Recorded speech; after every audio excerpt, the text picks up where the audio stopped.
तुम मानो या ना मानो मगर हकीकत है। तुम मानो या ना मानो मगर हकीकत है। इश्क हर इंसान की जरूरत है। जरा मेरे महफिल में बैठकर तो देखो, जिंदगी कितनी खूबसूरत है।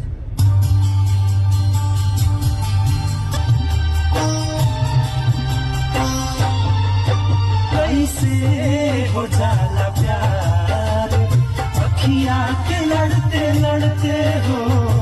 तुमसे हो जाला प्यार, अखियां के लड़ते लड़ते हो। दिल होला बेकरार,